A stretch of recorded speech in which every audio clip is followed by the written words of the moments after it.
From under the Dutch oven covers of the DJC Collectibles studio, I'm Midwest professional wrestling legend Gage Octane. And now, here's a guy who only needs 5 hours of sleep every 3 business days, Kyle Peterson. Welcome everyone, Kyle here with my wife Angie. Angie, say hello. Hello. And it is the episode number 5 of the Kyle Peterson Show. Can you believe we made 5? And Angie, we talked about it last week. 3 is the average podcast. We're just beating all expectations. Next week, doubled it. Next week, we're going to double it. That's what's going to happen. We're just going to blow things away, of course. But it is episode number 5 of the Kyle Peterson Show. Appreciate everybody checking us out once again. Lots been going on the last couple of weeks. And finally, the WrestleMania bet is going to be discussed here today. And Angie, you're a loser. Sorry to admit it. You're a loser there. And honestly, I was kind of handicapped in my favor, I think, a little bit. Because obviously, I pay a little bit more attention to wrestling than you do. But it was pretty close. I think I beat you by 1 match. Yep. And the other part of that match was a few of the matches weren't announced when we had to film. As we had to film a little bit earlier than we wanted to. Just because of my no good work life getting in trouble and getting in the way of things. I was traveling to Nebraska, Dubuque, Iowa. Beautiful this time of year. Beautiful Dubuque, Iowa. And I did film a little Q&A for the Patreon from Dubuque, Iowa. So check that out as well. But we did have a big WrestleMania bet. We just had to do it about a week behind. But this is the episode we're going to talk about the bet. And I'm going to recap WrestleMania. A lot of people have asked for, Kyle, what's your thoughts? What's going on with Mania? I'll give you it. I'm by no means a journalist as far as wrestling goes. I'm a person that's watched wrestling my whole life. But I'm going to give you my thoughts and breakdowns on WrestleMania. And Angie, you can chime in if you want to. I don't know if you're going to have a lot to chime in on here. But the bet was if I lost, I had to wear the Ultimate Warrior costume and drive around the neighborhood on the electric bike. Not just any bike, an electric bike. And then Angie had to wear something special is what she had to do. That was my thing. And I was very nice. Angie, you were going to be in bra and panties or maybe some lingerie was originally the plan here. And I pulled back. I knew you weren't comfortable. You had quite the outfit you were wearing right here a little bit ago. It was too hot for YouTube, too hot for a podcast. It was too hot for an audio podcast, even with the visuals we were watching.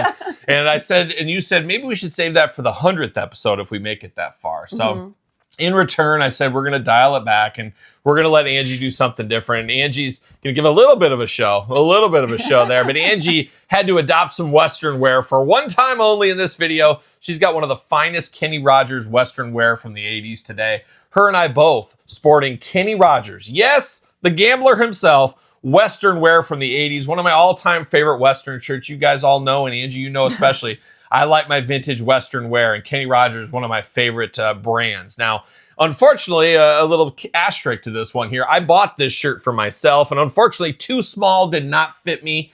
And I was looking at her when she was putting it on today. I was just staring. It barely fits me. I was just ogling and staring at it. Tight.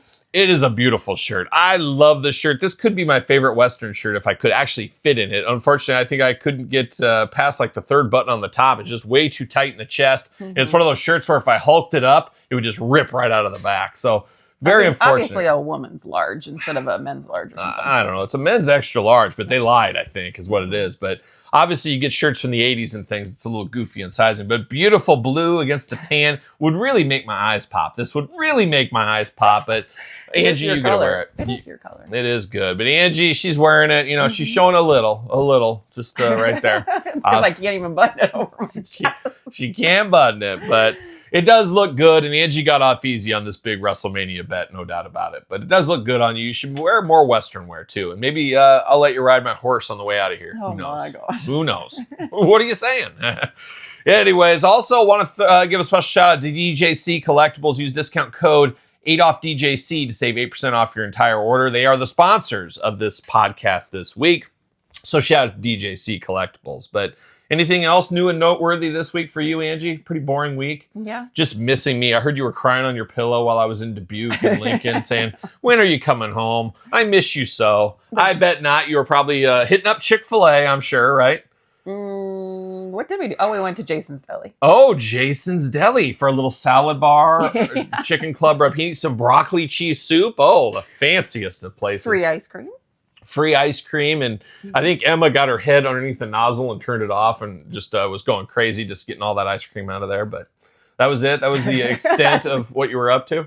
That's it. Man, exciting life. I had a Happy Joe's Taco Pizza in Dubuque and worked in my hotel room all night. Slept about 3 hours, got up, did an hour-long presentation, then I had to drive 3.5 hours to another meeting on the other side of the state, and did that. And then I was a zombie last night when I came home. Remember that? I was just a zombie. I just couldn't even function. Usually I'm at a 9 at all times. Dangerous close to a 10. I was about a 4. A 4 yesterday. I haven't felt so run down in a long time. But that's what happens. The travel will catch up with you. But there it is. I guess that's the housekeeping for this week. We got a lot of segments. We got some wild stories in Tales from Retail. Angie's got a crazy one, and it might taste good as far as a food sample this week.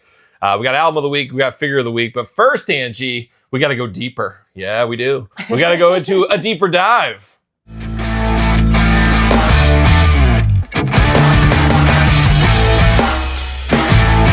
It's time for a deeper dive, and in this week's deeper dive, Angie, we're diving into WrestleMania. Of course, WrestleMania 41 just last weekend as we're filming this right now. Week and change away from when you're probably watching this. But quite the WrestleMania, in all honesty, Angie. Not my favorite WrestleMania of all time. Of course, a 2-night event, which you were just riveted to the TV for. You watched a little bit of it, I think. So yes. Feel free to chime in with whatever you have. But it'll be mostly me blabbering like usual on this one here. But diving into Mania as a whole, these 2-night thing, I just don't know. I kind of like the 1 night a lot better. In all honesty, it just feels more special that way, but I understand that it's money to be made. And at the end of the day, as we always say, you put that business hat on, you follow the money. If there's money to be made, guess what? They're going to do it like any business. You got advertising everywhere, the ring, the turnbuckles, and the crowd, and the stand, you name it, there's advertising everywhere. It gets to be a little bit much sometimes, but that's just the wave of the future here, and everybody trying to make that almighty dollar.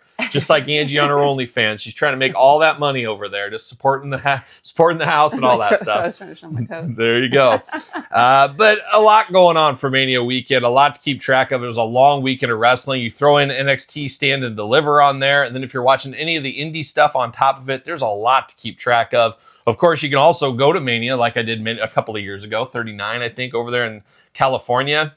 Now it's a lot more expensive, especially Vegas. A lot of people turned off by the price point. I totally understand that as well. But a deeper dive, let's dive into it. Let's talk about each match and give my thoughts. First match, Jey Uso versus Gunther. I can't remember. I don't know if you watched that one or not. Yes, I did. She was yeeting all over the place, and so was I, in all honesty. I was yeeting all over Angie the whole time. So didn't really pay that much attention to it, but I was just too busy eating. But it was good for what it is. It was an opening match. Always feels weird to me to see the opening match as the world title match, but they always say in wrestling that the first match is almost as important as the main event in a lot of ways. It sets the tone. I understand all that. So you're going off hot with a heavy hitter. I didn't like the finish, and a lot of the things that I talk about in here that I didn't like or I liked, a lot of that was changed at Raw and stuff as we're filming the SmackDowns tomorrow, some more answers along the way. But some stuff made sense a little bit later. So I didn't like Gunther tapping out. He's had a history of tapping out, so I guess it's not foreign there, but I would have rather had him just pass out. I feel like there's more with that, but we'll see where the story goes. We saw what happened on Raw. They were all over him about tapping out. He was getting into McAfee and Michael Cole, so it's a little storytelling there, so it makes some sense. You're just like, look, you're just riveted by this. So serious. It is so serious. So I liked it. I knew going in, you had to give it to Jey Uso. If he didn't get the title there, I feel like he would almost, I don't know about been done, but he was riding that momentum train. You had to get it there. So you had to do it. Had to give everybody a feel-good moment to start things off. And, of course, Jey Uso, good friend of the channel, as we do know. So I was okay with it. Now, and then his brother came out. And that's what brought Angie to tears when Big Jim came out. Big Jim came out there, and it was just, they should have Rikishi in there and all that kind of stuff. But pretty big win for Jey Uso. We'll see where the Jey Uso reign goes from there. Now, El Grande Americano was supposed to take on Rey Mysterio. I believe Rey was really injured, or was he not really injured? I don't know. They said he was, and I remember saying, oh, of course, if he's injured, he's not going to be there. Rey Fénix, and that's naturally what happened. It's very easy. Rey for a Rey. That's the way it goes. But I wish Rey, of course, R-E-Y. I wish Rey Fénix was R-A-Y to keep them separate, but they're both R-E-Y. I think so. Anyways, enough Rey talk. But Rey Fénix, of course, Grande. I'm here for Chad Gable. Of course, the thing is he really Chad Gable, but quite the match. Vikingo from AAA getting involved a little bit there. it was what it was. I don't know. I guess good for Rey Fenix to get his first ever WrestleMania experience. Just one of those kind of is what it is kind of matches for me. Now, my least favorite match of the weekend, I think, was the War Raiders versus the New Day. Didn't really do a whole lot for me. I felt so bad for the War Raiders because I loved it when they came out with the whole Viking gimmick. Now they just look like a couple of bikers, but then kind of went back at it, and it was part of like a tie-in with a video game, like the Clash of Clans. You ever heard of this? Yeah, you don't play it? But Do you play it religiously? No. No, okay. They had to dress up in costume for that, and I felt that was really cheesy, and they looked very dorky on the way out. And then the New Day, I knew had to win that one. I think that was the right move, but it just felt like it wasn't that special. I wish Big E was there or something, or I don't know. They could have done something more with it, but it was what it was. And that's about it for that one there. LA Knight versus Jacob Fatu, of course. Yeah, LA Knight lost his U.S. title, so that was interesting. That was one where you thought he was going to keep the title, I think. Mm-hmm. It's weird to me as I like Jacob Fatu as the next guy. He just feels like a guy that doesn't need a title belt unless it's possibly the world title belt. It just feels weird with him as the Intercontinental title. I really don't think he needs it. And you got to keep him a little extra special, and you don't want to have him take a pinfall. And I don't think he's a guy that you're going to say, well, he's the Intercontinental champion for a year or 2 years or something like that. So it just feels a little bit strange. Angie just laughing over it. She's like, what is this talk? Oh, my gosh. You never get this fun wrestling talk. You're never around it. You never get to see it. So you're really learning. You're sitting at the learning tree right here today. Like a young Chris Jericho, of course. But it just felt, I don't know. But you couldn't have Jacob Fatu lose there, though. So I would have been okay with a disqualification or some involvement or something and not put that title belt. I don't know if they're wanting LA Knight now to go to the world title scene. I just don't know if he's quite ready for that. And it feels like he's cooled off a little bit. So we'll see where that all ends up going. Jade Cargill versus Naomi, a grudge match if there ever was one. Two hated women that just do not like each other. Jade won, and I got to say it was a better match than I thought it would be. Some people said it was like one of their favorite matches of the weekend. I don't know if I'd go that far, but good for them having a Mania moment, a Mania experience. And then two other girls that squared off, Charlotte, of course, Flair versus Tiffany Stratton. And Tiffany looked like she got hit by a bus at the end of that match. She was looking pretty rough. Her tooth was all bloody and mouth. Got a footprint on her forehead. She did retain, which I think was the right move there. I don't know where Charlotte goes. And boy, Charlotte's getting a lot of hate from all over the place. It's a wild time. I don't get too worked up about it. I mean, it's not like they're hating on you, Angie, of course. Angie gets no hate, but I get hate every once in a while. Why are they hating on her? No, they just think because of her plastic surgery. She is unrecognizable. It's wild. Yeah, she is. And what else? All of her marriages and stuff and her going away. They think she's holding the young people down and she needs to retire and move on. And I don't know. I'm staying out of it. I don't want to get in the middle of it. I just feel like it's not my place. It's not my place to get in the middle of it. I don't want to make enemies from Tiffany or Charlotte or anybody else, of course. I saw Tiffany confirm she still had all her teeth. That's good. That's good. And she's a Minnesota girl, not too far, of course. So good for her. She's more of the future than Charlotte, of course. Charlotte, I don't know how much longer they have. And that's the hard thing about you women. Yeah, you women. You just don't have as long of a life expectancy in the ring. In life, you do. But in the ring, not so much. Kind of reminds me of my grandpa. I went and visited my grandpa at the old nursing home this week with my dad. And he was kind of upset. You know, he's like, there's no guys here. You know, I go to lunch at this place and I just have to sit with a bunch of old zombie women and they don't talk. They don't want to talk about the Cubs game and all that kind of stuff. And it kind of made me think when I was there, I was like, gosh, these guys just don't last long. And I looked at the dining room. It was around lunchtime and it was full of women. There wasn't one dude there. I was like, man, unless all their husbands are at home. Could be. I know I'm carting you off to that nursing home as soon as I possibly can. That's for sure. Oh my gosh, I can't believe is he 99? Your grandpa? Yeah, so he's up there. He's up there, but he's doing good. You know, his body's starting to fail, but his mind's still there. That's for sure. And he's cranky. Oh, he's crankier than ever. That's for sure. What did you mean? He was dropping the SH word. Yes, the SH word. He was dropping it left and right. Grandpa, oh my gosh, keep up. And more on that later in this video. We're gonna talk about swear words later, Angie. So be ready for that. But it was good to see. It was good to see Grandpa on Easter Always weekend. Good, yeah. Always good. So there it is. But next one, here's the main event of night one was Roman Reigns versus CM Punk versus our old friend Seth Rollins. It's funny as Angie doesn't even really remember Seth Rollins back in the day when we used to go to the independent shows around here, and he was on those shows. So it's funny how time changes. Mr. Harry Potter himself. But quite the match there. Of course, started off with Living Color playing CM Punk to the ring. Pretty cool to see Corey Glover and, of course, Vernon Reed playing the boy, CM Punk to the ring. Living Color, always a really good band. A little bit of a one-hit wonder, but not really. but really in the grand scheme of things, like you, Angie, oh, I know that song. I don't know if I know anything else. One of those bands. It was all right. I think that worked out pretty good. Pretty fun for CM Punk for sure as well. So that was good. The match, very predictable along the way. Neither of us picked Seth Rollins, though. I thought they were going to go some other way with it, have CM Punk win, but have the big turn or something. But man, talk about telegraphed. I think we all saw Paul Heyman, especially in the ring. Paul not moving so good, but who is moving so good anymore? You aren't. I'm definitely not moving so good. My knees hurt, my hip hurts, my back hurts. I'm dying. I'm falling apart over here. So Rollins won that match? Rollins won, and then Paul Heyman took over his services. And he serviced Seth right there in the ring by 2 nut shots to Roman and CM Punk. So it was all coming up nut shots in that match. So it was a little bit rough there, and it makes sense. It'll be interesting to see where Seth goes from there. Obviously, they added Braun Breaker to the group on Monday Night Raw, so you got those two. A lot of people making comparisons to like the Four Horsemen or Evolution. Of course, when you used to watch wrestling, Evolution was running hard when we were younger watching it with Batista, Ric Flair, Randy Orton, and Triple H. The good old days. The good old days. The good old days were before that, but still.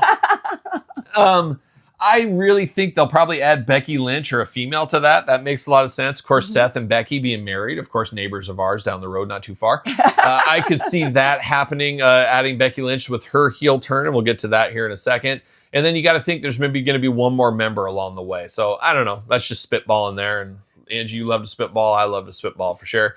We'll see what happens with that one. But Roman and, it'll be interesting to see where all that goes. It really feels like the bloodline is done. Poor Solo didn't even have a match on the card. Of course, Tama Tonga and all the rest of those guys. What's going to happen there? Big Jim, of course, mentioned him. Just feels like the bloodline is nowhere anymore. I don't know where they're going to go. Personally, Angie, and I think we talked about this, and I think you agreed that Jimmy Uso should form a team with maybe Zilla, Fatu. I think Zilla, there's a lot of rumors he's coming in. I think that makes sense. You get a young Samoan Dynasty member. You put him with Jimmy. Jimmy, a tag team specialist. Gives Jimmy something. Let them work together for a while. Then maybe have a breakup, see where that goes. Maybe the Usos will reunite. Who knows? But I think that's a natural progress. And I knew you were right on the same page with me right there. Is Jimmy the one with all the kids? I don't know. I think Jay's got a bunch of kids too. Or no, I don't know. I think they both got kids. Like a lot of kids. That's Jacob Fatu has all the kids. The Samoan werewolf. Those werewolves, they're you never know. He's breeding more than one at a time. 100%. But there's night one. It was okay. It was just really okay for me. It didn't blow me away. It's one of those things worth watching once. I don't foresee myself ever going back and watching that episode. I definitely went to bed early. You did. You went to bed about 7:30, I think, if I'm not mistaken. But then night 2 started off, and it had to start off with the title match once again. It was Io Sky, of course, the former Io Shirai, Bianca and Rhea. I thought that was maybe the match of both nights. That was probably my favorite match of both nights, so kudos to all of them. Io won. Personally, I felt like Rhea should have won. It'll be interesting to see where all that goes in the future as well. I'm more of a Bianca and Rhea fan than I am Io, but you know who loves Io? My daughter Elle. She loved it when she was Io Shirai. Oh, she loved those days for sure. I don't know. Is what it is. We'll see where the women go from there, but I thought that was the best match between both nights. Rhea had a good shiner. Did you see that? Oh, did she? She posted it. Hard times. Hard times. It's funny just talking about this lately. My phone is popping up all these WWE people to me in my For You page. Like when I went to Kansas City. Stop stalking me. I was trying to find a restaurant in Kansas City. Now I was getting all those recommendations for Kansas City restaurants for like a week after I left town. So same thing. Now you're getting all this wrestling action. Before you know it, you're going to be down on the couch watching wrestling with me every week. Who knows? Probably not.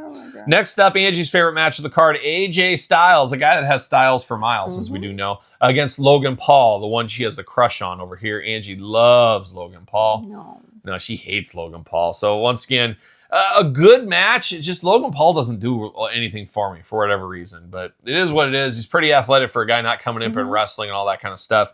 AJ, is it going to be his last WrestleMania? Good friend of the channel, Karrion Kross, showed up. Just missing me. There was people that commented, where's Kyle? You got AJ, you got Karrion Kross. It's kind of like the evolution right there of us three. It's like the Bermuda Triangle where we're like the Spider-Man pointing at each other a little bit. Who knows?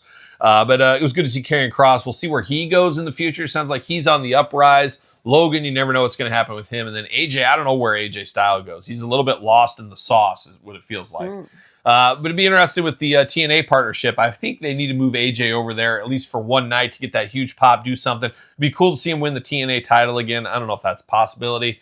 But it was what it was. That wasn't the greatest thing. Now, Damian Priest versus Drew McIntyre. That was pretty cool with good friend Kerry King. Of course, Kerry King and I going way back to our Jägermeister days. We don't talk about those Jägermeister days. But good to see Kerry King on WrestleMania. I'm a big Slayer guy. That being said, his guitar tone was absolutely atrocious, I thought. I don't know what was going on at the beginning there. It was like it didn't get worked out or something. There was some kind of issue, I felt.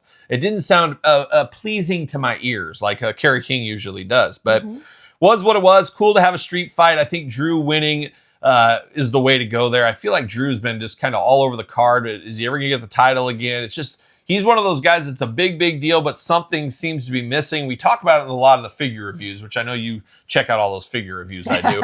But Drew's very, like, a big, jacked up dude, but he's just missing something as far as being toyetic. It's like the same figure all the time. There's not a lot you can do with it. Or a Rey Mysterio, you can change things all the time. Even Roman Reigns, you can change things a lot of the times. But Drew just feels like there's not as much going on. But it is what it is. But I do think that was the right move, having Drew McIntyre win. The next one, did you say his name and he appeared with Joe Hendry? Were you watching that one? Yeah. And she'd never heard it, but she'd heard my kids and me singing the song around the house. So then she put 2 and 2 together with that one there. But it was Randy Orton, his mystery opponent. Personally, I thought it was a waste. Man, I thought Joe Hendry, just size and them two standing in the ring together, you realized how big Randy Orton really is. And it really looked like a superstar versus a guy that walked off out of the stands. That's kind of what it felt like to me. Nothing against Joe Hendry. I've enjoyed Joe Hendry since I first saw him in Ring of Honor. I think the gimmick of the songs and all that, there's a lot to that.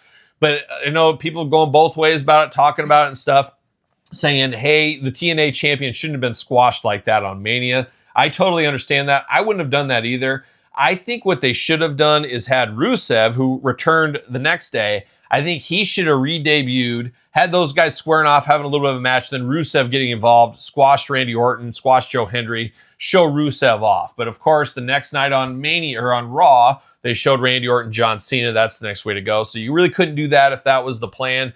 But I felt like you shouldn't have squashed Joe Hendry because I really think WWE is going to just fully buy TNA if they haven't already. I do think that is in the cards. But it just felt like Joe Hendry looked very small, very weak. A quick basic squash match with a champion. It's just never a good look to me personally. I think they could have done something, or something could have been done differently, or had a different opponent, obviously. But, you know, you think you're right here, you think you're wrong there. You just never know. So it is what it is at this point. You usually believe in Joe Hendry. But I do believe, but I stopped believing a little bit he just really didn't look like he was in the same universe as Randy Orton to me. Just size-wise, wrestler, it just looked weird. So I don't think that was a good look. But the pop was cool. The entrance was cool. So we'll give him that. And then we saw him on NXT this week as well. So he's still around. He's playing with Trick Williams, that is. We were going to add that one in as a tiebreaker because I don't think that was in there, but we both thought Orton. Yeah, that's right, because we didn't have that. So we were going to have that as a tiebreaker. Didn't happen. The next one with another surprise there was Lyra Valkyria had to get a mystery partner. Bayley got hurt, as they said. I called that immediately. It was going to be Becky Lynch. Those two have a long history together over the NXT title, things like that. They're friends, and then they're both from the old country, as it's known in some circles. Mm-hmm. So I saw Becky being that, but Liv and Raquel, it made sense for them to win the tag titles. Then we saw on Raw, flipped back, and we saw Becky turn into a bad guy, bad girl, and beat up old Lyra Valkyria. I really like Lyra. I don't know. Maybe not everybody does, but there's something about her. I don't know what it is. I think Becky as a heel is good. There you go, Becky. So, and she's looking good. Was she looking good? Mm-hmm. You're very turned on by Becky Lynch. Kids and stuff? Yeah. Go girl. You were very attractive. So that was interesting. We'll see where Becky goes. Makes sense if they put her with Seth and Paul Heyman. I don't know if they will, but I think that's a good idea. Then we saw Penta versus Braun versus Finn versus Dom. Dirty Dom getting the win. I didn't think that was going to happen. I felt like he doesn't need the Intercontinental title. I don't know. Just strange to me. I shouldn't say strange, but going to be interesting to see. Obviously setting up him and Finn in the big feud. I think that is to come here. You protect Braun Breaker, which they needed to because of especially what happened on Monday night with him being the new Paul Heyman guy. So that made a lot of sense. Same thing with Penta. Made sense to protect Penta. So going to be interesting to see where that goes in the future with Finn and Dom. And we know where Penta and Braun are kind of off on different paths right now. And then the last match of the night was John Cena versus Cody Rhodes. Two good friends colliding. You hate to see it. It's like when you got friends and they don't get along and we want to go out to dinner, but these two friends don't like each other and you're just stuck in the middle. That's where I was on that one there.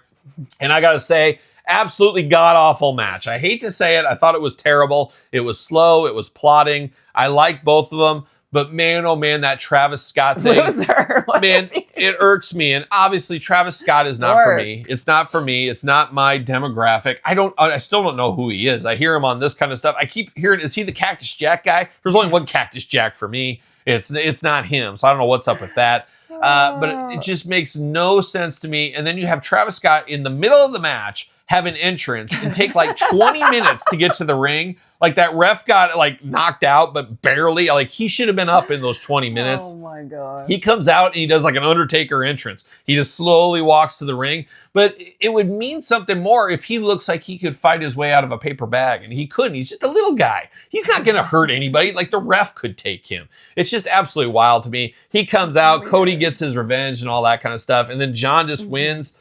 Gosh, it was just rough. Now, of course, we'll see where the story goes. What happens with Cody? What's going to happen with Cody? Doesn't look like there's going to be a rematch here with Backlash. I don't know where it's all going to go, but man, I was really bummed on that one. I thought it was really, really a rough main event. Going to be interested to see with Cena. I understand where they're going, but you have Rock merchandise. Everybody thought The Rock would come out, Rock setting stuff up. And then it came out like Rock was in an interview on the Pat McAfee show. There was no plan. It was what it was. Even if that's the case, why would you tell that to everybody? It just made things look even worse. Just a rough main event right there. Not a way to close the show. Usually, Mania, you close it with a good feeling.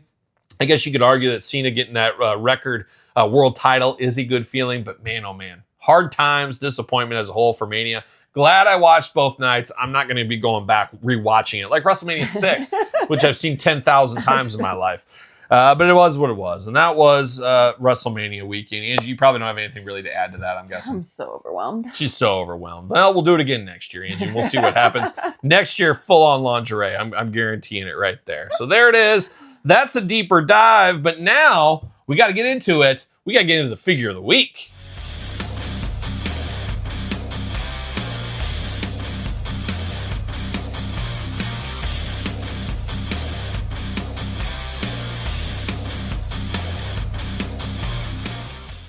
All right, Angie, it's time for Figure of the Week, where I dive into a figure of the past and I talk a little bit about it here in this episode. And Angie, today we got a special one. We just got done talking WrestleMania. My favorite ever WrestleMania obviously will always be WrestleMania 6. That was the height of my wrestling fandom by far. I remember being so pumped up for Mania 6, Hogan versus Warrior, Team Warrior all day long, where everybody else in the school, they were all Hogan. And I was the guy that everybody's like, Kyle's crazy. Ultimate Warrior's never going to dethrone Hulk Hogan. I was telling everybody, he's going to do it this weekend. I'll see all you boys on Monday, and we'll talk about it. And it went back and forth, and I'll never forget walking back into school. It was really the triumphant moment in my entire life. Truly a pimp walk. It was, if there ever was. And I walked in there, I said, I told you, I told you, I told you, I told you it was going to happen. Ultimate Warrior, he unified the belts, the Intercontinental World title. And there was some people saying that I said that it was the biggest thing to ever happen to Toronto. Not just wrestling, but anything in the world for Toronto was Warrior Hogan. Then a couple of people even said, though, that it was Hogan versus Rock was a bigger match. And I said, there's no way. Warrior and Hogan back then was such a big deal. Hogan and The Rock wasn't even the main event of WrestleMania that year. So you got to take that, and then unification of the belts, the passing of the torch, if you want to call it that. There was a lot going on with Hogan Warrior. And obviously Rock versus Hogan was a big deal, but it was nowhere near with Warrior and Hogan almost in their primes together, where Hogan was all but done at that point. And Rock was already a made man by that point as well. So totally different scenarios, if you ask me. But anyways, Kyle, stop your jibber jabber and let's get down to the figure of the week. In honor of that match, of course, the most triumphant action figure purchase of my entire life. So dramatic. It is dramatic. It is the LJN Grand Toys Ultimate Warrior. If I could save one action figure in my house, this would be the one I would save. So good to know if the house is on fire, yes. What I should grab. Okay. Good to have that written down there. But you should probably grab my anything Warrior. My one of 20 Ultimate Warriors. Probably financially is a better grab. But this one meant so much to me when I got this as a kid. I just could not believe that I had an Ultimate Warrior figure. You got to put yourself in this, where Ultimate Warrior never had a figure before. And I'm, 8, 9 years old when I got this thing, maybe even younger than that. But I was absolutely blown away with this Ultimate Warrior. And you could only get it out of the back of the magazine because it was basically a Canadian exclusive. Got it out of the back of the Wrestling Figure magazine. And I got Big Boss Man. I got Andre Blackstrap. I got Haku. I did not get Rick Rude. Told that story before. I did not want any part of that one. But this Warrior, like, it brings tears to me right now. I'm like welling up thinking about this. As just put yourself in being a little kid, the thing you love the most. You're playing with your wrestlers 24/7. You're out of school. You're immediately playing with your wrestlers. To get your absolute favorite wrestler for the first time ever and putting him into your fig fed to get to play with everything. Oh my God. I don't think I left my room for weeks. I think my parents were putting like bologna under the door for me for something to eat because I was having, and you know, Warrior won the world title that night. He got that title, but never lost it, of course. But it was such a game changer. And I still remember just could not believe how excited I was and such a injection into my fig fed playing as a little kid, how big of a deal it was. So this one, whenever I see this, I always go back to being that 8-year-old little kid, just so excited, having so much fun watching wrestling and stuff. So just very, very cool. Just still very cool. And then the cool thing about this one here, to bring it full circle, this weekend at WrestleMania, Mattel obviously announced a ton of new figures. We did a video on my YouTube channel, Cheap Plug, check that out if you've missed it. But Warrior was announced, part of the Coliseum collection. They are reimagining this Warrior in the Ultimate style. So going to be very cool, very full circle wrestling moment. Maybe I'll stop collecting figures when that comes out. Maybe that's the end of things.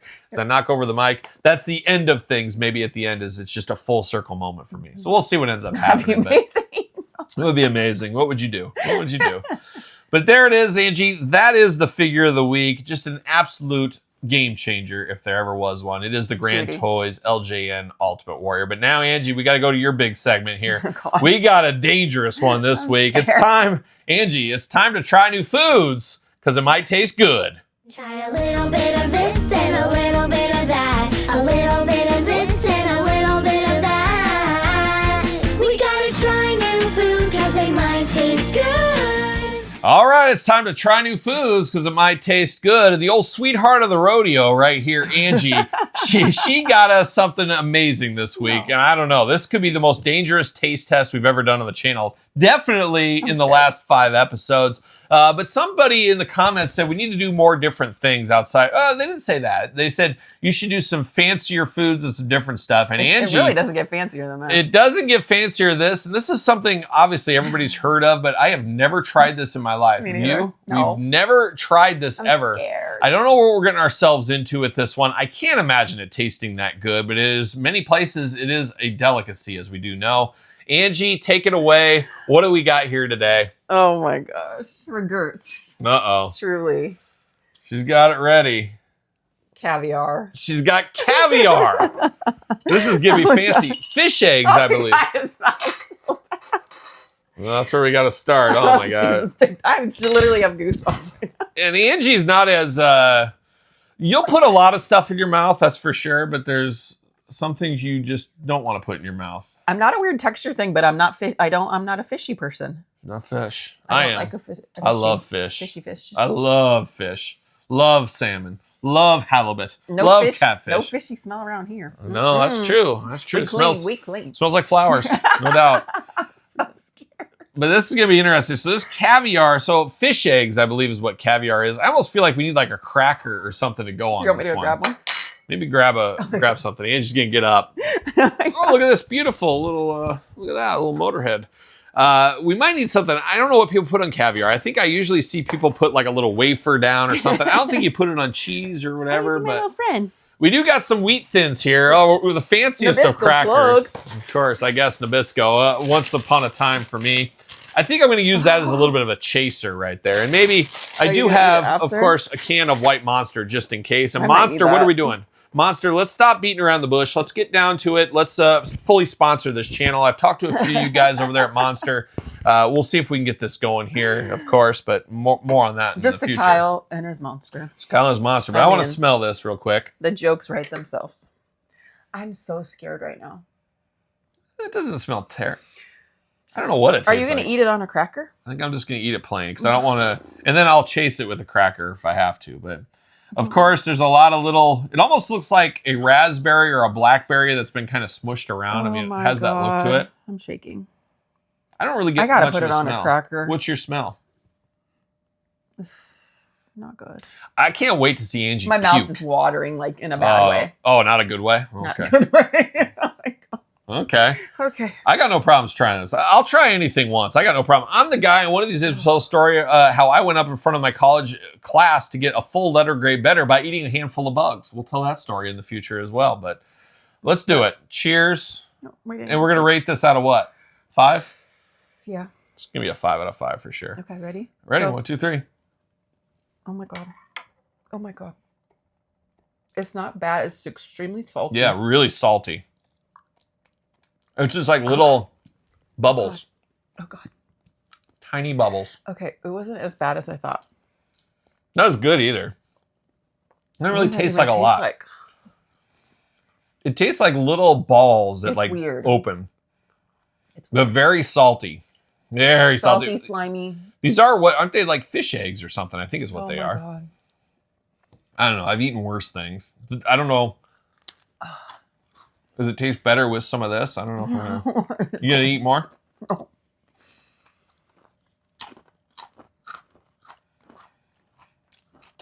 Good thing we got a fancy guest coming. Jeff can finish that when he gets here. I don't know. It's not terrible. It's not like it's not edible. I don't know. It's not as bad as I thought. I don't understand why people are all in on caviar, though. I don't know. I guess I don't know anybody that's all in on caviar. I think it's a made up thing. I feel like I need a monocle if I'm eating this kind of stuff. Some champagne.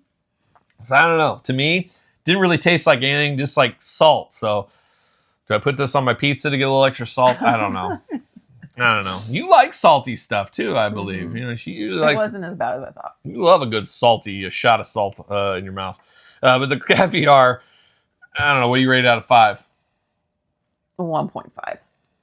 I don't get it. I give it a 0. It's just I wouldn't put it on anything. It doesn't do anything for me. It's not like it's like I don't think it is like full of protein or anything. Maybe it is. I don't know. Like amino acids, or what do you get from like? I don't know. Fish oil. Is it gonna help my cartilage? I don't know. But I was kind of hoping it was like god awful that I like might throw up on the desk or you might puke or something. That would have been kind of nice, but kind of nowhere near what I thought it would taste like. I thought it would kind of have like it would like pop in your mouth. It really didn't do that. I don't know. Caviar. Who'd have thunk it? But we tried it today. We got to try new foods. We finally tried the caviar and got to say, I'm giving it a 0 out of 5. I mean, it wasn't terrible. 0. Nothing for me. Nothing for me. The rich people are offended. They are. They're rich people that just eat it on their crackers every night. But it is what it is. Anything else? No. All right. Now we got an all-timer. It's time for Tales from Retail.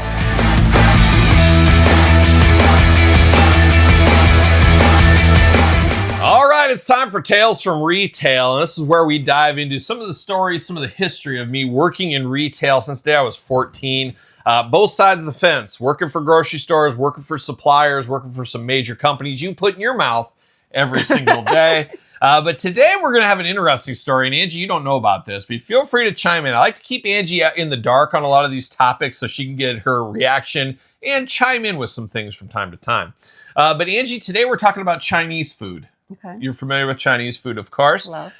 So me, starting as a very little kid when I was 14 years old, about when I was 15, our grocery store got a Chinese in their restaurant, like a Chinese restaurant in there. They were really paving the way for the future of a lot of these grocery stores with restaurants and things like that. They always had a traditional restaurant, but they added an Italian, they added a sandwich shop, and then they added a Chinese thing. Now, Angie and I both growing up in the Midwest, and a lot of people think, oh, you're in cornfields and stuff like that. Well, Angie a little closer to that maybe as a kid than I was. I was in the big city. So I was a city boy there, of course. We came to Des Moines on our vacations. Yeah, like it was fancy. Yeah, they came to the big city on vacation where I lived it every single day. I was from the mean streets, the West Side KP, fighting for his life every single day. And that's a story for another day, of course. But Chinese food as a kid, and I don't know if that's my dad. I don't remember my dad ever taking. He never did. We never went to a Chinese place. If we went out to eat, it was usually twice a week. He'd bring home like a Pizza Hut pizza or Little Caesars or something on a Friday night, which every kid's dream, of course.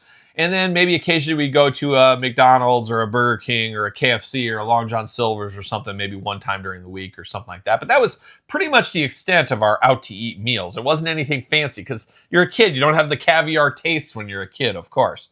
But But I was talking about the grocery store. So when I was 15, they put in a Chinese department, and I had never had Chinese in my life. Now, I'd heard of Chinese food, and of course, you got to put yourself in, like, however long ago that was, a long time ago when I was 15. You got to put all that in perspective. And Chinese food felt a lot more foreign than it does in this day and age, where our daughters, I guess, I think they're both of ours. I don't know if I want to claim them. But they eat Chinese. It's no big deal for them. 80 years old, they were probably eating it at like 5 years old. It was no big deal for them. But when I was 15, I'm like, whoa, and I'm looking at all this stuff. It looks so foreign, of course. Now, if you were in a bigger city or you're from China, you probably have Chinese food every day. You're from China. Any food you eat there is Chinese food, technically. You could have a burger over there. But looking at it was very like, what is this? I don't know. And I used to be a pretty picky eater when I was a kid. And a lot of Chinese stuff, you mix and match. You mix the rice and stuff. Anyways, I'm looking at it like, what is this? But I felt like I needed to try it. So I said, okay, I've heard of this Chinese food forever. I'm finally going to try it. And I did. And what did I try? What do you think the first Chinese, out of all the usual standard Chinese things, what do you think I went with? Oh, probably like a sesame chicken or what something. Looked, so like as a little kid, I didn't even know what sesame was. So when you look at the case, you're going to say, oh yeah, for sure. I know beef and broccoli, maybe? That's exactly what it was. So I was like, I like beef. I like broccoli. I've always liked broccoli. I said, that makes sense. I'm like, I'm going to get this beef and broccoli. So I remember getting it, eating it for the first time. You had rice, some soy sauce. I'm diving in, and it's obviously that's a pretty plain Jane, still to this day, Chinese meal. I enjoyed it. I sat there on my break and I ate it, and it was all good. I think I only had to pay like $2 for it because I was working, so that was a great deal too. But what do you think happened later that night? Tummy ache. I got food poisoning from my first ever Chinese. I was puking my guts out all over my parents' house back then. It was horrible. I'll never forget it. I was down for like 2 days. It was rough. And then I said, man, I'm never eating Chinese food again. I'm never eating it again. So that was a terrible experience. And I was like, oh, this Chinese is terrible, all this kind of stuff. And I got so sick. I remember one of the worst sicknesses I ever got. And it took me a few more years. And, a kid working at the grocery store, I was working there all the time. And you got your meals really cheap. You could only eat so many slices of pizza. Well, can you? I don't know. But you can only eat so much pizza. You can only eat so much fried chicken from the deli and stuff. I finally ventured back over to the Chinese. I said, I'm going to try it again. I'm going to do it. This is like 2 years later or so. Now, Luke was in charge of Chinese. He was a guy from, I believe, Vietnam. And I think he was on the good side of Vietnam, I think. So he said, but we're going to get to this. He might have been on the bad side. He could be working in the Mattel factory. More on that. But the guy's name was Luke, and he was an interesting character for sure. A dangerous guy. He was one of those guys that you looked like, okay, he's killed some people. He has. And he did. He said he killed people over in Vietnam and stuff. So he was a dangerous guy. But I went over there again, and I saw something else that caught my eye. I said, okay, last time I got sick on this broccoli beef, I'm not going there. This time I went with an absolute wild card that he had in there. And it's a very hard to find Chinese meal still to this day. You can still find it. But it's one of my favorites, and you've seen me eat it a time or two. It is, I'm not even going to make you guess. Okay. It's lemon chicken. So lemon chicken, pretty good. I mean, it's almost like this grocery store, they would make everything. It's like sweet and sour chicken, sesame chicken, General Tso's chicken. It's all like the chicken like nuggets, and then they just put the different sauce on it. It's basically what it was. But they put it on the lemon sauce here. And I tried the lemon chicken, and it was an absolute game changer. I absolutely loved it. I was like, oh my, this is the greatest thing I've ever tasted. I love this lemon chicken. So then, of course, all my guys I'm working with in my frozen dairy thing, all my buddies that we work, you guys got to try this lemon chicken. It's the most amazing thing ever. I think one of them was working with me that day. So on his break, he went and got the lemon chicken, and he's raving about it as well. We're loving this lemon chicken. It was just so good. So good. And you just don't see lemon chicken. You can go to a Chinese restaurant, it's usually on the menu, or you can ask for it, they can get it to you. But for whatever reason, they like to hide that lemon chicken. But anyways, the next time I worked, I told the other buddies, we got to get this lemon chicken. So I go on my break, I go up to the case, I look in the case, Angie, what do you think I don't see in there? No lemon chicken. There's no lemon chicken. So I said, Luke, where's the lemon chicken? No lemon chicken today. No lemon chicken. And Luke couldn't really speak English. It was very broken and very few words. I'm like, okay, it's just for today. There's no lemon chicken or whatever. So next day I go to work. I go up to Chinese. I'm just like, oh, today they're going to have that lemon chicken. No lemon chicken. Luke, where's the lemon chicken? No lemon chicken. No lemon. I'm like, Luke, you got to make the lemon chicken. And my buddy Carzoli, we talked about, Scott, Jace, all these guys I worked with in the frozen, the dairy and stuff. Guys, we all want the lemon chicken. We all want it. We're willing to pay. We're paying customers. And, Luke and all this, we're not making it. It's too hard. It's too complicated. We're not making the lemon chicken. So I was pretty mad about it. But I worked at this grocery chain. I mean, I can tell. I guess I can say the name, can't I? I still work with them. Can I say the name? I can say that. It's Hy-Vee Foods. Hy-Vee is what it was. And they're internationally known for their good Chinese. It is wild to me because you always see like the best of foods, the best all this, and they win the best Chinese every single year. And it just, I don't know if I agree with that, but they win it every year. So the Chinese is pretty good, especially in a pinch, especially back then for like $2 or whatever it was, if you were an employee. But he would not make the lemon chicken, and I was all worked up about it because we all wanted the lemon chicken. So I knew, being working for this grocery store, they want to take care of the customers. To this day, they want to take care of their customers. So what do you think I did? You know where this is going? I've never told you the story either. I know. So what do you think I did? And this is back before caller IDs and all that kind of stuff. So go back into the office, and I would call the store, and I would pretend I'm a customer and say, hey, I need to order lemon chicken to go. So that's what we did. So we got like 4 of them for all the guys so we could all get our lemon chicken fix. And this is the one where you had to take care of the customer. And I got stories for days about having to go above and beyond to take care of the customer. Maybe we'll save those. I'm going to write that down. I'm going to write it down for a future topic. Take care of customer, because that'll be a story for another day with the CEO of the company. So we'll tell that story. That was an adventure if there ever was one. So anyways, the hard part, I call in the order, and we're all like, oh yeah, we're getting our lemon chicken. And a couple of guys never even tried it yet. So we were all excited about this lemon chicken. But then it hit me, oh no. What do we do? Because he knows it's us. He knows we work here. We come up there, ask for the lemon chicken to go. He's going to be like, oh my God, we got to get somebody else up there to do it. Yeah. But this is before I had a cell phone. I think only like Zach Morris's of the world and the Paulie Dangerously's had the cell phones. The brick phone. There was no cell phone. So I was like, there was no way I could get this without giving the tip off. So I had to saunter up there and pick it up, and he was furious. And he's like, you guys, you lemon chicken, no, you're not getting this lemon chicken. And he gave it to us out of spite, though. He probably spit in it. Who knows what happened. And we'll get more into this Luke here. This Luke is a dangerous individual. But we got our lemon chicken, and he refused to ever make it. I said, see, you can make it. You can do all this stuff. And he refused to ever make this lemon chicken. So we went back up, tried it the old way. Hey, you made it that one time. You proved you could make it for a customer. I'm a customer at the end of the day. And he still refused. And I'm not making your lemon chicken. So then I went and got the store director, the guy in charge of the store, who is my boss, I guess. And I was like, hey, and I was just a punk little young kid there. So it felt a little intimidating going up to that director's office and stuff. And I put my hat in my hand, knocked on the door. Sir, I got a complaint. And you hate complaining about a fellow employee, but man, you're addicted to this lemon chicken, Angie. I needed the lemon chicken. It was so good. And there was a lot of paying people that wanted the lemon chicken. And I figured if we all liked it, it should be a regular rotation in the Chinese case. And got the lemon chicken. So I said, Daryl was his name. Daryl passed away since now. But Daryl, Luke won't make us the lemon chicken. I don't know what's going on. I probably sounded like Larry David from Curb Your Enthusiasm on there. I just want the lemon chicken. Can't we get the lemon chicken? And he grabbed me, and I want to say he grabbed me by the collar, but he didn't. But he walked me down to the Chinese case, and Luke, come over here. Oh, no. Why are you not making the lemon chicken for Kyle? He's paying money and all this stuff, and I don't make it. It's too hard. A lemon chicken too hard to make. And it was just back and forth. And Daryl said, I don't care. I pay you to make the customer right. He's the customer, and all of his guys want the lemon chicken. You're going to make the lemon chicken. So obviously it was pretty tense between Luke and I since then. And Luke is like 50 some years old, and this little 15-year-old kid getting over on him. He wasn't very happy about all this. And Luke still refused to make the Chinese chicken, but in a plot twist, if there ever was one, there was a Mexican guy named Julio. And Julio's salt of the earth here. But he worked in the Chinese department, which felt so strange to have like a full-on Mexican guy that just spoke. So you had a guy that spoke Vietnamese fluently with broken English. And then we had a guy from Mexico that spoke Spanish fluently with broken English. It was a wild time.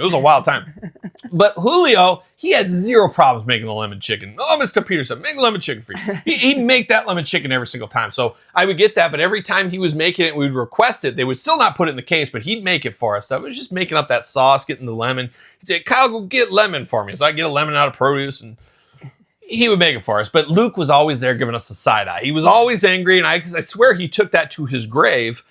which we're going to talk more about him here. But I'll never forget Luke. Two funny stories about Luke one time. Like I said, he could really not speak English. But you guys know, if you ever worked in a department store, grocery store, whatever, things get busy. Things get busy out there. You're going to tell that. You know this one? Yes. Okay. So I still laugh about it. I still joke to my friends from back then all the time that were there. It was a Friday night and the Chinese department was just slammed. They had a line all there because people, for whatever reason, absolutely love this Chinese. Why do I got the Monster right here? Monster is not sponsoring this. Monster, what are we doing? I'm putting that off to the side. Enough of a free plug for you. I all of a sudden over the intercom, so you can dial 70 and talk over the intercom. And let me tell you, I had a lot of fun over that intercom back in the day. More stories. A lot of promos. Oh, we're frozen food. We got ice for sale. Oh, we got ice. Get your bagged ice. I would do that all the time. We'll talk about that. But Luke got on there and he got on the intercom and said, "Chinese under attack. Someone send help. Send help. Chinese under attack." Oh my God. I'll never forget how funny that was. Like he was back in the war or something. Chinese under attack, but he couldn't speak English. That's all he could get out was Chinese under attack.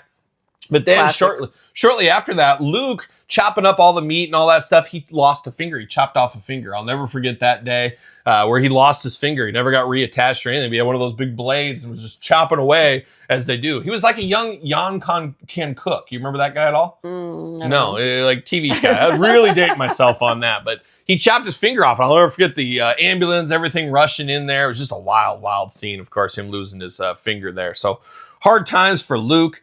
But an interesting turn of events here. Luke finally got what was deserved to him. It wasn't just the finger getting lost here. Luke was up to some shenanigans, and the store got turned in to like the health assessment place, whatever you want to call it or whatever. Oh my gosh. As apparently, and this is how Luke was fired, and Luke was a hardworking guy. He also managed like an apartment complex as like the handyman stuff, and he probably worked, no doubt, about 80 hours a week at the Chinese restaurant in there. So, I mean, he worked 24/7. Single guy, all this kind of, but he was a wild card. A wild card if there ever was one. Chopped his finger off and all that. But what happened to Luke was, what the downfall of Luke, you want to know what the downfall was? Mr. Meat. We're getting there. This feels like it couldn't even be possible, but this is a 100% true story. He got turned in as they said that he had cats. Yes, cats in the freezer at the grocery, and he was serving cat meat in the Chinese section. What? Now, that sounds obviously like racist. Is that the word I'm looking for? It sounds like a stereotype or whatever that, oh, they're eating the dogs and the cats over there and all this stuff. Now, here is the deal, though. So the store director who, brought him down there and talked to Luke and all that stuff, they had this whole thing go down and they had to go in. Well, they went into the freezer and what do you think they found? Cats. They found dead cats, legit dead cats in there. And Luke said, "No, I do not," and I'm sure his broken English, "I do not feed these to the customers. These are for me on my break. I make these for myself." And what he ended up doing, remember I said he managed an apartment complex? Mm-hmm. Stray cats everywhere. He would kill these stray cats and he would eat them. And he totally fessed up to it saying, "I make them for myself." Well, the end of the day, that doesn't go so well. A lot of people like cats. I'm not a big cat guy, but still frying. He's still frying it in the same That pans was the thing. He's using the same pans and all that, the cat, and who's to say there wasn't some cat food? And if it was cat, and then long story short, it wasn't lemon chicken. It was lemon Persian cat. I bet one of the times he did the lemon chicken, he made cat food. If he did, I don't care. That's a good joke to play on a kid. I probably deserved it because I was pretty worked up about all that kind of stuff. God. But it was wild as he was actually eating cats back there. But Luke since passed away. He got fired from that job, which was pretty rough. He always kind of scared me, though. He was a scary guy. He just looked like one of those guys you'd see at a casino that you just don't want to talk with. He's at the card table till like 4 a.m. He was a dangerous wild card if there ever was one. So a wild tales from retail here. My time with Chinese. And ever since, Chinese and I get along pretty well. Mm-hmm. I transferred grocery stores up to college when I was getting my degree. And I worked, and up there it was like $2, and I had Chinese about every single meal for about 2 years while I was in college, and occasionally a few other things, but still to this day, if we go for Chinese food, Angie, that's the last place I want to go for Chinese. Is I've had literally thousands of meals there over my life, but a lot of people enjoy it, and you know what I always say, you like what you like, you don't what you don't, and all that kind of stuff. But Angie, to finish up this segment right here, what is your first ever experience tasting Chinese food, and where was it? Oh God, I have no idea. Now, Angie lived in a small town in Iowa. There was a place called Sam's Chinese Kitchen, but that came like after you were out of the town, I think. Yeah, I'm sure I ate like beef and broccoli or chicken and broccoli like you. Where would you have had it though? Where would you have first had, like, was this when you went to college for the first time? You were like 22 years old? Probably. And you were like, what's this Chinese? And then they said, what's this grilled cheese sandwich? You tried all these things. I really have no recollection. I'll never forget it. It was like it was yesterday, and I just told you all about it, so I won't tell you again. But I was interested to see if you remember your first time having Chinese, of all things. Oh, I remember my first time. I bet you do. I'll never forget it. So there it is. Chinese under attack. Chinese under attack, and it truly was that occasion there. So there it is, Angie. That is try new food. Kinda. She was trying new foods. I'll introduce you to some trying new foods. I was. I truly was a part of it. But there it is, Angie. That is Tales from Retail. Next up, Album of the Week.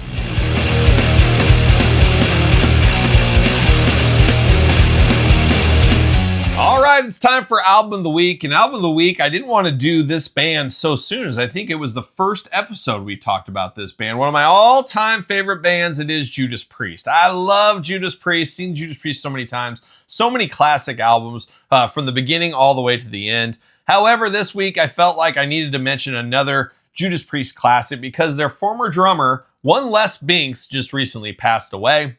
Now, Les Binks, I believe, Unleashed in the East was his final album, and he left the band after that. It's one of those great album covers where it shows the whole band except the drummer. Well, they photoshopped him. I don't know if that was a thing in the 70s, but they cut him out of the cover. And apparently he didn't get paid for the album at all, so he said, I quit, and he went on his merry way from there. Recently, he played with KK's Priest. However, Les Binks just passed away just here recently. So wanted to shout out the great Les Binks. Now, when I think drummer for Judas Priest, I go to Scott Travis personally. He's been there the longest. Some people go to Dave Holland, but Dave Holland, a little child molestation along the way. We won't talk about that too much. So he's not in the band anymore either, and he's passed away as well.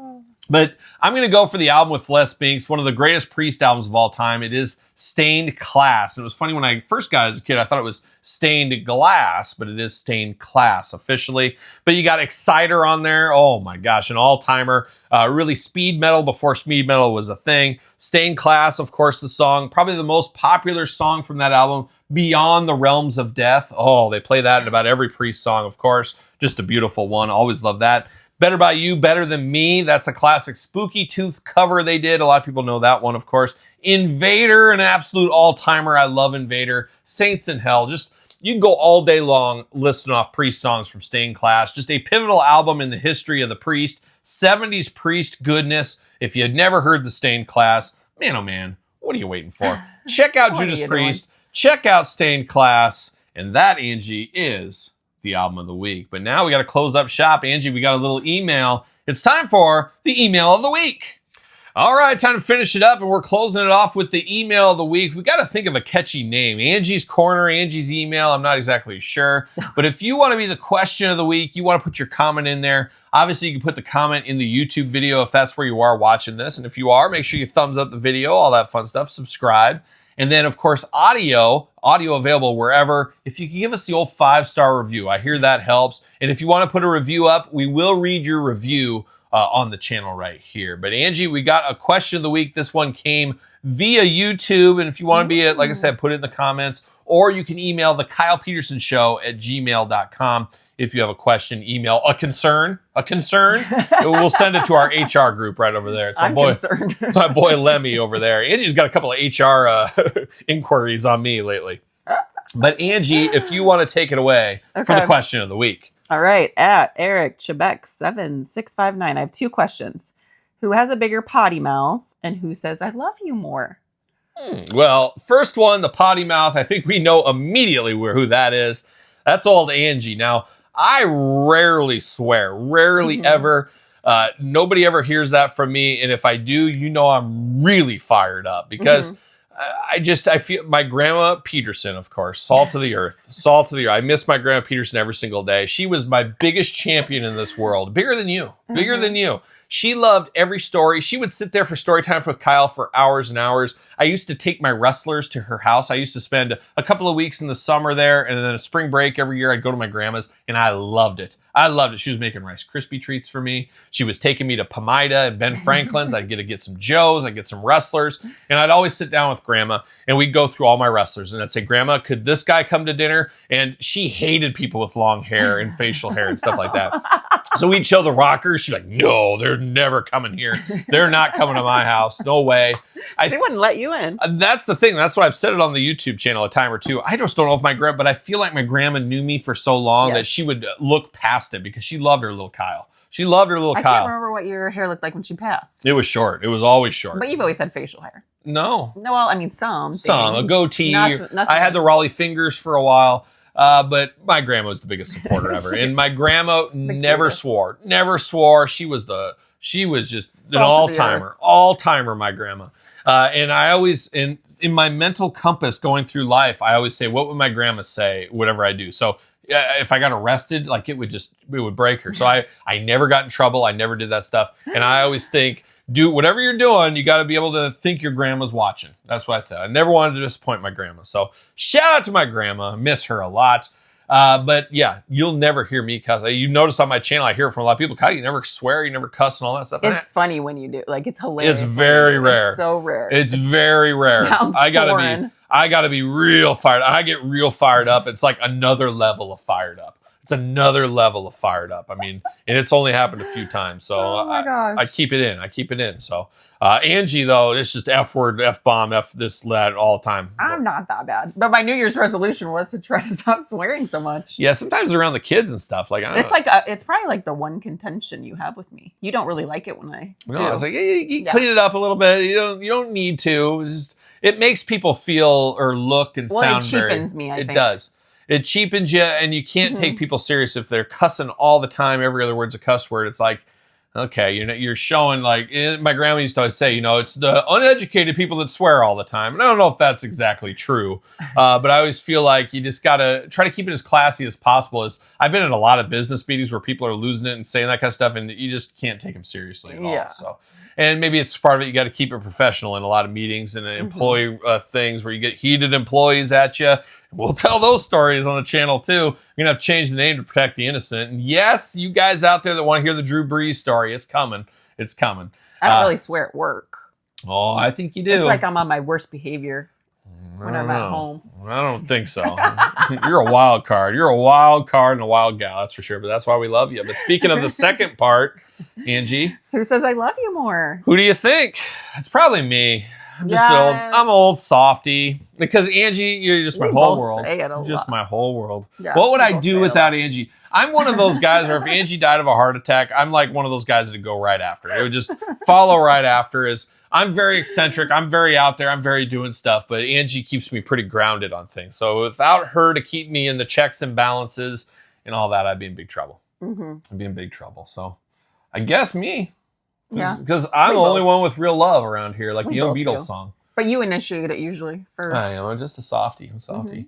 And Angie'd be lost without me too. How would you pay for anything? What would you do? How would you get those Starbucks drinks and all that? I don't know what you would do. Oh my god. You'd be drinking rainwater and Maxwell House out of the gutters is what you'd be doing. Who knows? But there it is, Angie. That is the question of the week. If you want to be the question of the week, put it in the comments below. The KylePetersonShow@gmail.com. And if you're listening on the audio podcast, or even if you aren't, pull it up. Give it the old 5-star rankings. Always helps the podcast. Sure. Do it for Angie if you're not going to do it for me. That's what I'd say. But a final couple of housekeeping things. Once again, thank you to DJC Collectibles for supporting the channel, being the sponsor of this one. Monster, there's still time. There's still time for Monster. And we do got that. YouTube channel membership's a brand new thing we just started here. If you want early access to this podcast video cast, you will get it over there with the channel membership. So check that out. And of course, Patreon, all kinds of stuff. Early access to all the videos from both YouTube channels, pictures, you name it, it's all over there. I'm trying to talk Angie into doing a Patreon exclusive show of just Angie once a month over there. So we'll see if we can get her to do something like that. We'll see what happens, but more on that in the future, maybe. But Patreon, everything over there every single day, and truly the best way to support the channel and Angie's Starbucks drinks. And of course, my brand new book. I got to plug it, Angie. You know why? Yeah. Why? Tell them. I should tell them? Yeah, you She doesn't know because nobody else will. Oh, there you go. Nobody else is going to plug it, but available on Amazon and Barnes & Noble. And I have hardcover and soft covers. Just got my second set in the door. So if you want an autographed copy for whatever reason, hit me up at the KylePetersonShow@gmail.com, social media, whatever. I will get you one of these. Come with a bookmark and a Kyle Peterson Show sticker. All kinds of fun stuff over there. So cute. Appreciate the support on the book and the last book as well. And appreciate the support on the podcast. Episode 5 in the books here. How about we do it again next week for episode number 6? Got a lot to talk about, a lot to dive into. So here, check us out every single Tuesday. Videocast, YouTube, and audio, of course, wherever podcasts are found. So Angie, anything else for you? That's all she wrote. So until next time, we'll see you guys all real soon. Well, are we going to dance or are we going to play?